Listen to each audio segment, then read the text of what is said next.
फकीर आदमी है, झोला लेके चल पड़ेंगे।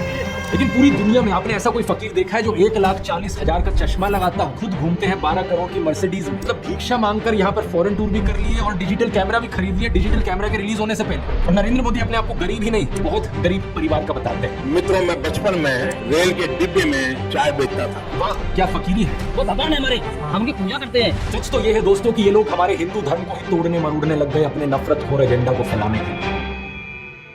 नमस्कार दोस्तों, जर्नलिस्ट अनिल यादव एक बीजेपी वर्कर मंगल वाजपेयी से बात कर रहे थे कानपुर में। मंगल एक लोडर का काम करते हैं, यानी गाड़ियों में सामान चढ़ाने का काम करते हैं। क्या बताए? योगी साहब, मेरा मंगल वाजपेयी। मंगल वाजपेयी है यार, लोडर का काम करवाते हैं। साथ ही साथ ये बीजेपी एमएलए महेश त्रिवेदी के लिए वॉलंटियर भी करते हैं। ये उम्मीद जता रहे थे कि बीजेपी इस बार 400 पार करेगी। चुनाव में किसका माहौल है? बीजेपी जीतेगी 400 के ऊपर। लेकिन जैसे जैसे बात आगे बढ़ती है मंगल अपनी परेशानियों के बारे में बताते हैं। वो बताते हैं कि उनके पास बिजली नहीं, सीवर की व्यवस्था नहीं, हमारे पास बिजली नहीं है घर में, हमारे पास लैट्रिन घर में नहीं है, हमारे पास सीवर व्यवस्था नहीं है। उन्होंने बीजेपी एमएलए महेश त्रिवेदी को कई बार कहा, हमने महेश त्रिवेदी से भी कई बार कहा कि 20 फुट पाइप पड़ना है, तो अगर पड़ जाए तो हमारे घर की सीवर व्यवस्था बन जाए। नहीं बन पाई। उन्हें कुछ भी नहीं मिला और ना ही उन्हें कुछ मिलने की उम्मीद है। त्याग तपस्या की मूर्ति है कि कुछ नहीं मिला, लेकिन उसके बावजूद कोई शिकायत नहीं है और ना कोई उम्मीद है मिलने की। और ना उम्मीद है मिलने की। लेकिन फिर भी वो खुद को भाजपा का भक्त कहते हैं। लेकिन ये तो कहा जाता है ना कि भूखे पेट न होए भजन गोपाला। इस पर मंगल वाजपेयी जवाब देते हैं कि ऐसा कुछ नहीं है, आदमी बालू खाकर भी पेट भर सकता है, यानी कि मिट्टी खाकर भी पेट भर सकता है। सब हो जाता है। अगर संत चाह लेगा, अगर संत चाह लेगा तो सब हो जाता है। बालू खा के पेट भर लेता है। इन्हें कोई शिकायत नहीं है। प्रधानमंत्री मोदी को एक परमात्मा मानते हैं, उनकी पूजा करते हैं। ऐसा कैसे हो सकता है कि एक पॉलिटिशियन को लेकर लोग इतने अंधे हो गए? और ये इकलौते नहीं है, मैंने पिछले वीडियो में आपको उसके कई और उदाहरण दिए थे। बीजेपी की टिकट पर तो कुत्ता भी खड़ा हो जाए हम जिता ये सच है, अगर कुत्ता भी आएगा उसको भी जिताएंगे। ये तो फिर अंधविश्वास नहीं, भक्त हैं, अंधविश्वास नहीं है, हम भक्त हैं। ये महंगाई मेरे हिसाब से कोई ज्यादा नहीं हुई। अब मैं 10 साल से बनियान नहीं पहन रहा, देखो आप। वो भगवान है हमारे, हम उनकी पूजा करते हैं। ऐसा हुआ है इमोशनल मैनिपुलेशन और ब्रेन वॉशिंग की वजह से। एक बड़े स्केल पर देश में लोगों का ब्रेन वॉश किया गया है। और जो माफिया यहाँ पर ब्रेन वॉश कर रहा है लोगों का, वो 4 डिपार्टमेंट्स पर काम करता है। पहला डिपार्टमेंट लोगों में गर्व और अहंकार भरता है कि आप महान हो क्योंकि आप हिंदू धर्म में पैदा हुए। दूसरा डिपार्टमेंट आपको एहसास दिलाता है विक्टिमाइजेशन का, कि सदियों से, 1000 सालों से आपके पूर्वज विक्टिम बनकर रहे थे। तीसरा डिपार्टमेंट आपके अंदर डर भरता है कि आपको खतरा है उन लोगों से। और चौथा डिपार्टमेंट यहाँ नरेंद्र मोदी को मसीहा बनाता है कि सिर्फ नरेंद्र मोदी ही आपको बचा सकते हैं। पहले 3 डिपार्टमेंट्स की मैं 3 अलग अलग वीडियोस में ऑलरेडी बात कर चुका हूँ। अब वक्त है इस चौथे डिपार्टमेंट को एक्सपोज करने का। नरेंद्र मोदी की कल्ट ऑफ पर्सनैलिटी, कैसे इनके इतने सारे फेलियर्स के बाद भी लोगों को इमोशनली मैनिपुलेट किया जाता है कि लोग इन्हें भगवान मान बैठे। आइए जानते हैं आज के इस वीडियो में।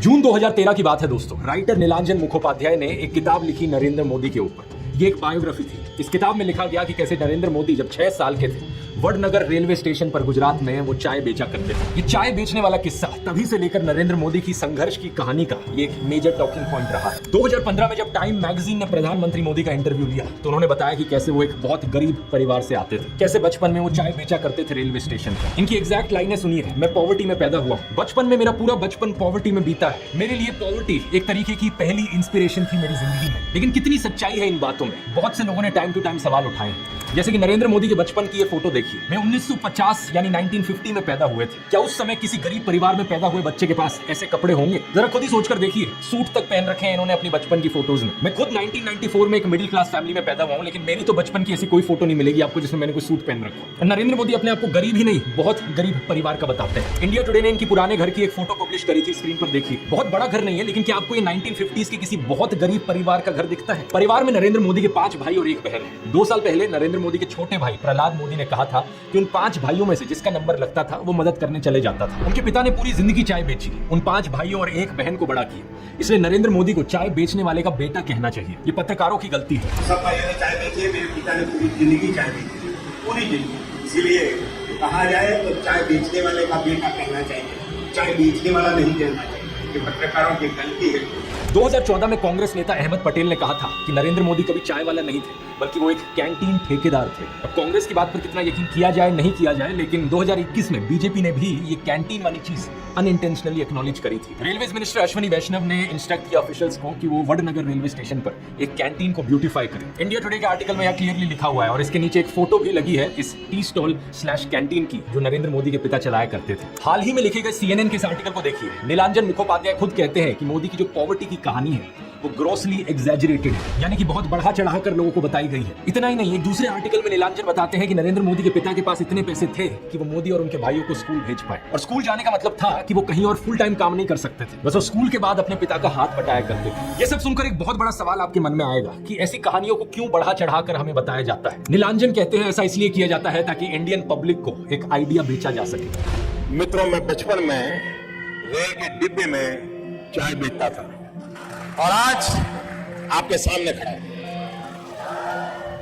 कोई भी इंसान अगर समझदारी से सोचे तो वो जानता है कि इस बात से फर्क नहीं पड़ता। एक अच्छा नेता गरीब परिवार से भी आ सकता है और अमीर खानदान से भी आ सकता है, और यही चीज कही जा सकती है एक बुरे नेता या डिक्टेटर के बारे में भी। उदाहरण के तौर पे बात करें, कंबोडिया का जो डिक्टेटर था पोल पॉट, वो एक अमीर खानदान से आता था, लेकिन इटालियन डिक्टेटर बेनिटो मुसोलिनी एक गरीब परिवार में पैदा हुआ था। उसके पिता एक ब्लैक स्मिथ थे और वो बड़े गर्व के साथ इन चीजों को प्राउडली एक्सप्रेस करता था कि कैसे वो जनता के बीच से निकल कर आया है। रशियन डिक्टेटर जोसेफ स्टालिन के पिता एक मोची थे, यानी जूते बनाने वाले, और माँ एक धोबिन थी। और दुनिया का सबसे जाना माना तानाशाह हिटलर भी एक गरीब परिवार में पैदा हुआ था, लेकिन गरीब परिवार में पैदा होने का मतलब ये नहीं कि उसने गरीबों के लिए काम किया था अपने करियर में। उल्टा जानते हो क्या, हिटलर चंदा धंधा का मॉडल चलाता था अपना खुद का। उसके समय में बहुत सी क्रॉनी कैपिटलिस्ट कंपनियों ने करोड़ों का प्रॉफिट कमाया। आईजी फार्मन, डॉयचे बैंक, BMW, कुछ गाड़ियों की कंपनीज जिनको आज आप जानते हैं और कुछ लोग इन गाड़ियों के पीछे बड़ा भागते हैं, पोर्शे, मर्सिडीज बेंज, फोल्क्सवैगन, इन सब कंपनियों ने चंदा डोनेट किया था हिटलर को अपने समय में। 2016 में BMW ने माफी भी मांगी थी इस चीज को लेकर। इस आर्टिकल को देखिए, रिग्रेट एक्सप्रेस किया था कि वो एक समय पर हिटलर को सपोर्ट किया करते थे। इंडिया की बात करें तो हाल ही में हमने देखा इलेक्टोरल बॉन्ड स्कैम। मैंने पूरा वीडियो बनाया इस पर कि कैसे ये एक घोटाला नहीं बल्कि घोटालों का भंडार था। बहुत सी कंपनियों को इससे फायदा हुआ और आम जनता को नुकसान। पिछले 10 सालों में प्रधानमंत्री मोदी के मित्र जैसे कि गौतम अडानी भरपूर तरीके से अमीर बनते रहे और देश के 80 करोड़ गरीब लोगों को 5 किलो मुफ्त अनाज लेने पर मजबूर कर दिया गया। बेरोजगारी और महंगाई ने गरीब लोगों की कमर तोड़कर रख दी है आज के दिन। अब तो ऐसी सिचुएशन आ चुकी है कि नरेंद्र मोदी खुद को गरीब परिवार का बताते हुए जिन राहुल गांधी को एलीट वर्ग का प्रोजेक्ट करते थे, युवराज कहते थे, आज वही राहुल गांधी खुल्लम खुल्ला गरीबों को कह रहे हैं कि वो गरीबों के हैं और नरेंद्र मोदी अडानी अंबानी जैसे अमीर सेठों के। अडानी को बिना मजदूरी बिना कुछ लाखों करोड़ रुपए देते हैं तो कहते देखो देखो देखो विकास हो रहा है।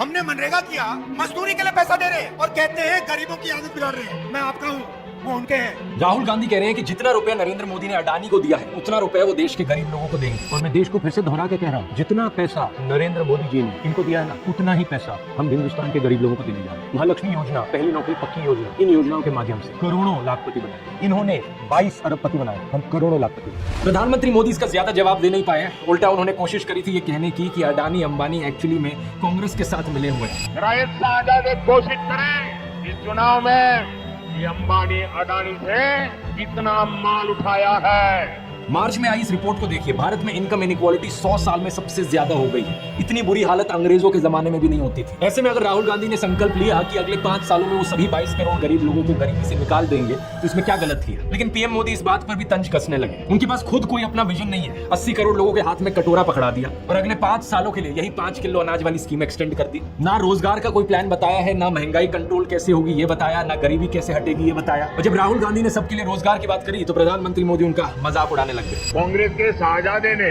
अभी घोषणा की, आप भी सुनकर के हंसोगे। सुनाऊं, जोरों से हंसना पड़ेगा आपको। और आपको ये भी मालूम कि ये टेम्पो में पैसा देते हैं, क्या ये आपका पर्सनल एक्सपीरियंस है क्या? फरवरी 2020 में गुजरात में नमस्ते ट्रंप इवेंट हुआ था तो गरीबों को छुपाने के लिए एक 1600 फुट लंबी दीवार बनाई गई थी। जरा खुद सोचकर देखो, 1995 से लेकर 2020 25 साल से गुजरात में बीजेपी की सरकार थी, जिनमें से 3 बार तो खुद नरेंद्र मोदी ही चीफ मिनिस्टर थे, लेकिन इनसे गरीबी नहीं हटाई गई, उल्टा ये गरीबों को छुपाने लग गए। G20 समिट के समय दिल्ली में भी यही हुआ था। कुछ बस्तियों को हरे पर्दे के पीछे ढक दिया गया था, यानी कि इन गरीब लोगों की मूवमेंट को भी रिस्ट्रिक्ट कर दी। इसी के तहत ये पूरी दुकानें यहाँ से ढक दी गई हैं। जो थोड़ा झुग्गी टाइप घर थे उनको भी ढक दिया गया है यहाँ पर। सोचिए कि कितना डिह्यूमनाइजिंग है। कोई आपसे कहे कि तुम अच्छे नहीं लग रहे हो, तुम तो एक दाग धब्बा हो। वो गोरे सेठ आ रहे हैं हमारे देश में घूमने, तुम्हें एक पर्दे के पीछे छुपा दिया जाएगा। कैसा लगेगा आपको ये सुनकर? उन गरीबों की सोचो, उन्हें कैसा लगा होगा। सीधा कहते हैं कि आगे जाओ, उस गरीब को तो भगा सकते हो, उस अमीर को भगा के देखो ना। तो इन सब चीजों के चलते नरेंद्र मोदी की जो गरीब परिवार वाली ब्रांडिंग थी अब ये लगभग खत्म हो चुकी है। लेकिन उनके कल्ट ऑफ पर्सनैलिटी का ये केवल एक हिस्सा है। दूसरा हिस्सा यहाँ पर आता है उनके परिवार को लेकर। व्हाट्सएप पर और मोदी मीडिया के जरिए आपको बार बार बताया जाता है कि नरेंद्र मोदी इतने महान हैं क्योंकि उन्होंने देश के लिए अपने परिवार को छोड़ दिया, अपनी पत्नी को छोड़ दिया। देखो, वैसे ये एक पर्सनल मामला है, किसी पति पत्नी की आपस में ना बने, ये कोई बड़ी चीज नहीं है, बहुत से लोगों के साथ ऐसा होता है। लेकिन यही लोग खुद इस पर्सनल बात को बीच में लाते हैं इसे अचीवमेंट के तौर पर दिखाने के लिए। देश के लिए पत्नी को छोड़ दिया, कुछ सेंस है इस बात का? पूर्व प्रधानमंत्री लाल बहादुर शास्त्री जी ने तो अपनी पत्नी को नहीं छोड़ा, तो क्या वो देश के लिए काम नहीं कर पाए? महात्मा ज्योतिबा फूले की पत्नी सावित्रीबाई फूले के बारे में तो सब जानते हैं, क्या उन्होंने देश के लिए महान काम नहीं किया? आपने अगर रामलीला देखी है तो उसमें भी देखा होगा कि कैसे सीता जी ने भी भगवान राम का साथ दिया वनवास में, और राम ने उन्हें बचाने के लिए क्या क्या नहीं किया। तो व्हाट्सएप यूनिवर्सिटी की एक ऐसी घटिया नारी विरोधी मानसिकता है जहां आप औरत को एक अड़चन की तरह देखते हो, जहां आप पत्नी को छोड़ देने को एक अचीवमेंट की तरह दिखाते हो। और केवल पत्नी ही नहीं बल्कि नरेंद्र मोदी के परिवार को लेकर भी व्हाट्सएप माफिया यही बात फैलाता है। अरे औरों के तो छोड़ो, नरेंद्र मोदी खुद इस बात को बार बार दोहराते रहते हैं। कहते हैं कि उन्होंने अपने परिवार को देश के लिए छोड़ दिया। मेरे देशवासियों, मेरे घर परिवार सब कुछ देश के लिए छोड़ा है। पंजाब केसरी अखबार ने तो उनकी चरण वंदना करते हुए उनकी तुलना भगवान बुद्ध और महावीर जैन से कर डाली। लेकिन इन लोगों से मैं पूछना चाहता हूँ, कभी भगवान बुद्ध ने अपना घर छोड़कर ऐसे बयान दिए क्या? सम्माननीय आदरणीय दीदी, आदरणीय दीदी, ओ दीदी। किसी औरत को कांग्रेस का विधवा कहा, 50 करोड़ की गर्लफ्रेंड कहकर अपमानित किया, समाज में नफरत का जहर बोया। सत्ता पाने के लिए भगवान बुद्ध ने ये सब नहीं किया था, वो तो खुद एक राजकुमार थे। वो तो सत्ता को, महल को और सिंहासन को छोड़कर जंगल में गए थे और उनके पीछे उनके माँ बाप, उनकी पत्नी यशोधरा और उनके बेटे राहुल तो राजमहल में सुविधाओं के साथ जी रहे। और जब बुद्ध की ज्ञान प्राप्ति हुई तो जानते हैं उन्होंने सबसे पहले क्या कहा था? oshonews.com पर ओशो के एक लेक्चर का ट्रांसक्रिप्ट दिया हुआ है। जब बुद्ध को ज्ञान प्राप्ति हुई तो पहली बात उन्होंने अपने शिष्यों से ये कही, मैं यशोधरा के पास जाना चाहता हूँ, उससे बात करना चाहता हूँ। ये सुनकर आनंद व्याकुल हो गए, बोले कि ये ठीक नहीं है, लोग क्या कहेंगे। बुद्ध ने कहा मुझे उसका धन्यवाद करना है उसकी मदद के लिए, और जो मेरे साथ हुआ, जो मुझे मिला, इसका कुछ हिस्सा मुझे उसे देना है, ये उसका कर्ज है मुझ पर। और वो गए। यशोधरा ने उन्हें देखा, 12 साल का गुस्सा उनके अंदर था। वो बोली मुझसे कहकर तो जाते, क्या मैं तुम्हें रोकती? इतना भी विश्वास नहीं था मुझ पर। बुद्ध ने माफी मांगी, ये कहा कि मैं ना समझ था, अब समझ आई तो वापस आया हूँ। सुनो, कुछ अद्भुत हो गया। मेरा पहला दायित्व तुम्हारे प्रति, इसलिए वह अनुभव तुम्हारे साथ साझा करूंगा। यशोधरा की आंखों से आंसू झरने लगे। अब प्रधानमंत्री मोदी का इंस्टाग्राम अकाउंट देखिए जरा। प्रियंका चोपड़ा और निक जोनस की वेडिंग रिसेप्शन में गए, उन्हें बधाई दे रहे हैं। इस वीडियो को देखिए, विराट कोहली और अनुष्का शर्मा के वेडिंग रिसेप्शन पे जाकर उन्हें गुलाब दे रहे हैं। मलयालम एक्टर सुरेश गोपी की बेटी की शादी में गए। टाइम्स नाउ की एंकर नविका कुमार के बेटे की शादी में गए। मुकेश अंबानी ने हॉस्पिटल खोला तो वहां बधाई देने पहुंच गए। इस न्यूज आर्टिकल को भी देखिए, नरेंद्र मोदी ने गौतम अडानी के बेटे करण की ग्रैंड एंगेजमेंट सेरेमनी को भी अटेंड किया। तो बॉलीवुड सेलिब्रिटीज और अमीर सेठों की शादियों में जाने के लिए बहुत समय है इनके पास। हालांकि इसमें कुछ गलत नहीं है, इनकी मर्जी अगर ये जाना चाहें तो। लेकिन सवाल यहाँ पर ये, क्या केवल अपने भाइयों और परिवार को ही छोड़ना पड़ता है क्या देश के लिए? एबीसी के इस आर्टिकल को देखिए। अवनी दास रिपोर्ट करती है कि अक्टूबर 2023 में मोदी परिवार उनके भतीजे की शादी के लिए इकट्ठा हो रहा था, लेकिन एक इंसान वहां से गायब थे, नरेंद्र मोदी। आपने फोटोज और वीडियोस में जरूर देखा होगा कि प्रधानमंत्री मोदी अपनी माताजी से मिलने जाया करते थे, जो कि अच्छी बात है। लेकिन कभी आपने नोटिस किया कि केवल वहां 3 लोग होते थे इस मुलाकात में? प्रधानमंत्री मोदी, उनकी माताजी और कैमरामैन। कभी कभार मुलाकात में 2-3 और लोग होते थे, लेकिन वो हमेशा और कैमरामैन ही होते थे। 3 साल पहले बीबीसी कॉरेस्पॉन्डेंट तेजस वैद्या ने प्रधानमंत्री मोदी के भाई प्रहलाद मोदी से बात करी, और सुनिए उनका क्या कहना था। ત્યારે પરિવારને દૂર રાખવાની સૂચના આપવામાં આવે। इस बात को लेकर स्पष्ट निर्देश होता है कि परिवार के बाकी सदस्य दूर ही रहे। प्रधानमंत्री मोदी की भतीजी सोनल मोदी ने भी यही बताया कि उनको मना किया गया है। उनसे पूछा गया कि शपथ ग्रहण समारोह में बहुत से लोगों को निमंत्रित किया गया, लेकिन उन्हें क्यों नहीं बुलाया गया? तो सुनिए उन्होंने क्या कहा था। नरेंद्र मोदी जी ने प्रधानमंत्री का शपथ ली थी, तब देश में से कई लोग गए थे, तब आपको न्योता मिला था या आपको जाने की इच्छा हुई थी? इच्छा तो सबको होती है, पर अफसोस है कि हमें इनविटेशन नहीं दिया गया। G20 की थीम रखी गई थी वसुदेव कुटुंबकम, यानी पूरी दुनिया एक परिवार है। लेकिन खुद के परिवार को, खुद के भाई बहनों को अपने से दूर रखा जाता है इस तरीके से। आखिर क्या कारण है? भगवान राम तो अपने परिवार के साथ रहते थे। राम, लक्ष्मण, भरत, शत्रुघ्न, चारों भाइयों में कितना प्यार था। क्या इसका मतलब ये हुआ कि राम जनता के लिए काम नहीं कर पाए? उन्होंने तो राम राज्य स्थापित किया था, जहाँ कोई गरीब बेरोजगार दुखी नहीं था। मैं फिर से कहूंगा, ये प्रधानमंत्री मोदी का अपना पर्सनल मैटर है। अगर वो बॉलीवुड, अडानी, अंबानी जैसे दोस्तों के साथ ताल्लुक रखना चाहते हैं और अपने परिवार के साथ नहीं, उनकी मर्जी। मुझे प्रॉब्लम इस बात से नहीं है, प्रॉब्लम इस बात से है कि इसे अचीवमेंट की तरह क्यों दिखाया जाता है कि मैंने अपना परिवार छोड़ दिया, देखो मैं कितना महान हूँ। ये कोई अचीवमेंट होती है? इसका साइड इफेक्ट ये हुआ है कि बहुत से हिंदू युवा ब्रेन वॉश हो गए हैं। होना ये चाहिए कि वो अच्छे से पढ़ लिख कर कुछ बने, काम धंधा करे, कुछ कमाए और अपने माँ बाप की सेवा करे। लेकिन नहीं, कुछ यूथ की क्या हालत हो गई है कि वो हाथों में तलवार लेकर मस्जिदों के सामने घूम रहे हैं। उन्हें भी अपने परिवार से, अपने माँ बाप से कोई मतलब नहीं। सेलिंग पॉइंट नंबर 1 था, मैं गरीब परिवार से हूँ। सेलिंग पॉइंट नंबर 2 था कि मैंने अपने परिवार को छोड़ दिया देश के लिए। और सेलिंग पॉइंट नंबर 3 अब आता है फकीरी। नरेंद्र मोदी अक्सर कहते हैं कि उन्होंने भिक्षा मांगकर गुजारा किया। कभी कहते हैं कि 35 साल के लिए, कभी कहते हैं 40 साल के लिए। करीब 40 साल मैंने भिक्षा मांग करके खाया है। मैं 35 साल तक भिक्षा मांग करके खाया। चलो इतनी तो बोलने में गलती हो सकती है, 35 साल हो, 40 साल हो, लोग अक्सर भूल जाते हैं। लेकिन सवाल ये है कि वो एमएलए पहली बार बने 2002 में, तब उनकी उम्र होगी 52 ईयर्स। लेकिन उससे पहले 90s में ही पता नहीं कैसे उन्होंने फॉरेन टूर्स कर लिए। ये फोटोज देखो उनकी, आईफिल टावर के सामने पेरिस में, व्हाइट हाउस के सामने अमेरिका में, हॉलीवुड के सामने, लंदन गए, वो मलेशिया गए। क्या 40 साल भिक्षा मांगकर इतने पैसे कमाए जा सकते हैं कि फॉरेन की टूर्स कर ले 90s में? और साथ ही साथ इसी बीच में नरेंद्र मोदी ने बीए और एमए की 2 डिग्रीज भी कर ली एलिजिबली। ये कैसे हो गया?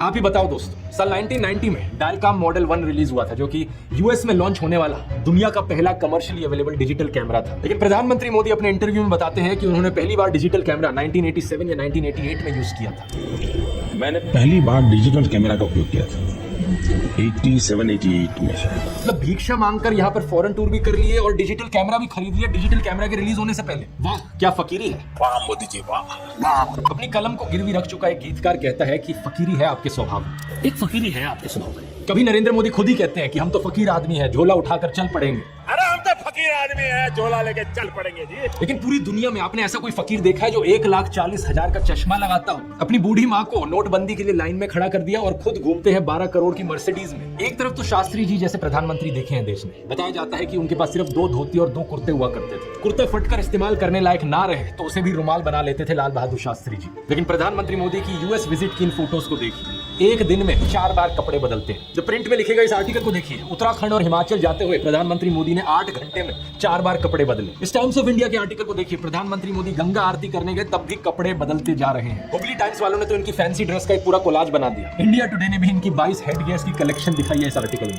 और इस इंडियन एक्सप्रेस के कोलाज को भी देखिए। अगर ये फकीरी वाली बात भी नहीं बैठती लोगों में, तो इस सब के बाद अगला हथियार आता है कि इनको भगवान का अवतार ही बना दो। ये एक बार नहीं, 2 बार नहीं, बल्कि कितनी बार कितने नेताओं ने बार बार प्रधानमंत्री मोदी को भगवान से कंपेयर किया है। और मोदी जी भारत में भगवान का वरदान बन के आए हैं। भगवान नहीं मनुष्य के रूप में नरेंद्र मोदी जी के रूप में उतार लिया। हमारे माननीय प्रधानमंत्री जो खुद भगवान का रूप है, मोदी जी के रूप में श्री रामचंद्र ने जन्म लिया है। मोदी जी है ना साक्षात भगवान महाकाल जी का अवतार है। मोदी राम और अमित शाह। अरे कुछ लोग तो मंदिर भी बनाने लगे। पुणे में एक बीजेपी वर्कर ने नरेंद्र मोदी के लिए मंदिर बना दिया, गुजरात में इनका एक मंदिर बना, तमिलनाडु में इनके लिए एक मंदिर बना। क्या मजाक चल रहा है। ये इकलौते नेता नहीं है जिन्हें भगवान से कंपेयर किया जाता है। एक समय पर एडोल्फ हिटलर को भी जीसस से कंपेयर किया जाता था। राजनीति में हिटलर की एंट्री की तुलना की जाती थी जीसस के रिजरेक्शन से। लेकिन उस समय सवाल उठा कि ये बात जमेगी कैसे। जीसस तो शांति की मूर्त थे, सूली पर भी चढ़ाया गया उन्हें, तब भी उनके दिल में कोई नफरत नहीं थी। बोले कि हे भगवान उन्हें माफ करना। जबकि हिटलर तो नफरत का सौदागर था, तो कैसे जीसस का इस्तेमाल किया जाए नफरत फैलाने के लिए और हिटलर को उससे भी कंपेयर किया जाए। इसके लिए हिटलर और नाजी लोगों ने बाइबल को ही बदल डाला। मजाक नहीं कर रहा, ओल्ड टेस्टामेंट जो थी बाइबल की, उसे ही हटा दिया गया उनके समय। जीसस को इस तरीके से चित्रित किया गया कि वो ऐसा लगे कि वो यहूदियों के खिलाफ लड़ने वाले एक फाइटर हो। सिमिलरली बीजेपी के लोग बार बार नरेंद्र मोदी को भगवान का अवतार करके पुकारते हैं। लेकिन यहाँ भी दिक्कत वही आ जाती है कि नरेंद्र मोदी तो नफरत फैलाते हैं, लेकिन श्री राम की सूरत में दिखती है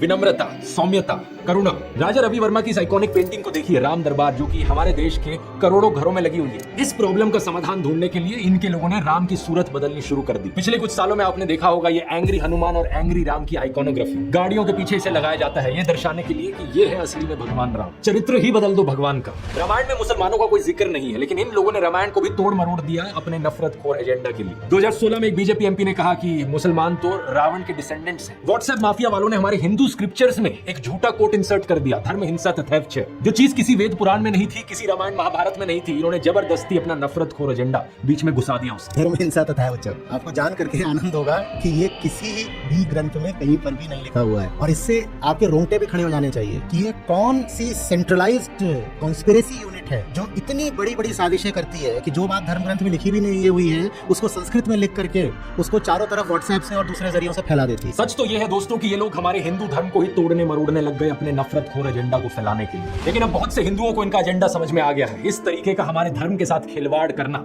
लोगों को अच्छा नहीं लग रहा है, इसलिए ये कार्ड भी अब फेल होता जा रहा है। तो इन बीजेपी वालों ने क्या सोचा कि अवतार से एक लेवल नीचे इन्हें सर्वगुण संपन्न शक्तिमान दिखाया जाए। वाह क्या सीन है, वाह क्या सीन है। लेकिन किसी को यहाँ शक्तिमान बनाने का सबसे आसान तरीका है कि दूसरी साइड वाले की इमेज नीचे गिराओ। इसलिए इनके आईटी सेल ने राहुल गांधी को पप्पू बना दिया। व्हाट्सएप पर इनकी आधी अधूरी क्लिप्स तोड़ मरोड़ के दिखाई जाने लगी कि जैसे राहुल गांधी में तो कोई समझ ही नहीं है, वो तो बिल्कुल बेवकूफ इंसान है। लेकिन सच्चाई ये है कि पिछले 10 साल में पीएम मोदी ने एक भी प्रेस कॉन्फ्रेंस नहीं करी, कोई अनस्क्रिप्टेड इंटरव्यू नहीं किया, जबकि राहुल गांधी ने दिल्ली यूनिवर्सिटी से लेकर हार्वर्ड यूनिवर्सिटी तक लेक्चर दिए हैं, लोगों से ढेर सारी हर साल 2 साल अनस्क्रिप्टेड इंटरैक्शंस की हैं। ये बात सही है कि उनकी कुछ फनी क्लिप्स जरूर है जहां उनके मुंह से कुछ उलट पुलट निकल गया। This morning I got up at night. लेकिन ऐसी क्लिप्स तो नरेंद्र मोदी की भी बहुत है। तीसरा कहा था विमेन डेवलपमेंट की मैंने बात कही थी, कब गई? नरेंद्र मोदी वही हैं जो नाले से निकलने वाली गैस से चाय बनाने की बात करते हैं। कहते हैं कि पसीने से मुंह पोंछ लेता था तो ग्लो आ जाती थी। कभी ये क्लाइमेट चेंज को डिनाई करते हैं कि गर्मी नहीं बढ़ रही बल्कि हमारी गर्मी सहने की शक्ति कम हो रही है, तो कभी ये बादलों से रेडार का सिग्नल रोकने की बात करते हैं। लेकिन मैंने कहा इतने क्राउड है, बारिश हो रही है, तो एक बेनिफिट है कि हम राडार से बच सकते हैं। एक तो जानते नहीं है, ऊपर से अहंकार इतना कि अपने अज्ञान का भी एहसास नहीं। एक दफा मोदी दूसरे देश में गए थे, वहां भारत का राष्ट्रीय गान चल रहा था और ये बीच में ही चलने लगे।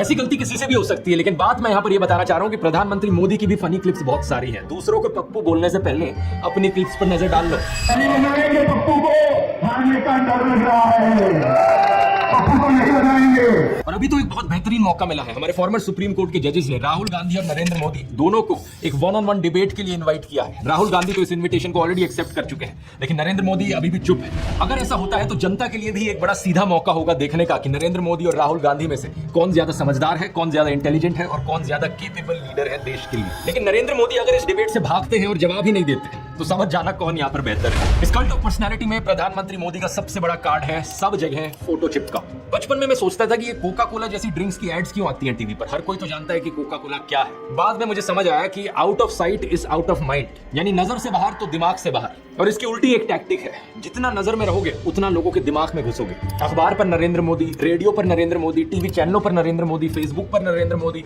पेट्रोल पंप की होर्डिंग्स पर नरेंद्र मोदी, सड़क पर पोस्टर छपे हैं, गूगल एड्स पे करोड़ों खर्च करके अपना चेहरा दिखा रखा है, हर एक सरकारी स्कीम के इश्तिहार पे। अरे ये सब तो छोड़ो, कोविड वैक्सीन के सर्टिफिकेट पे भी नरेंद्र मोदी। सेल्फी पॉइंट्स तक बना डाले इन्होंने जगह जगह। 2022 की इस रिपोर्ट को देखिए। आईएनबी मिनिस्ट्री ने बताया कि सरकार ने 8 सालों में 6400 करोड़ से ज्यादा रुपए खर्च किया एडवर्टाइजमेंट्स पर। हर रोज का 71 लाख रुपए तो अखबारों में ऐड देने में लगा दिया। और ये सब तो सरकारी पैसे से चलने वाली एड्स थी। इसके अलावा जो पार्टी फंड से चलने वाली एड है वो अलग, और गोदी मीडिया के एंकर जो दिन रात चाटुकारिता करते हैं वो अलग। हर जगह नरेंद्र मोदी। एक गायक थे जिम मॉरिसन, उन्होंने कहा था कि जो मीडिया को कंट्रोल करता है वो दिमाग को कंट्रोल करता है। लेकिन एक और सिंगर थे बॉब मार्ले, उन्होंने कहा था कि हर वक्त हर किसी को बेवकूफ नहीं बनाया जा सकता। और अब यही हो रहा है कि हर तरफ मोदी का चेहरा देखकर लोग उकता गए हैं। और ये जो वॉर रुकवाने वाली कहानियां हैं, इन पर पूछा जा रहा है कि इतनी ही वॉर रुकवाने वाले हो तो मणिपुर की हिंसा क्यों नहीं रुकवा देते।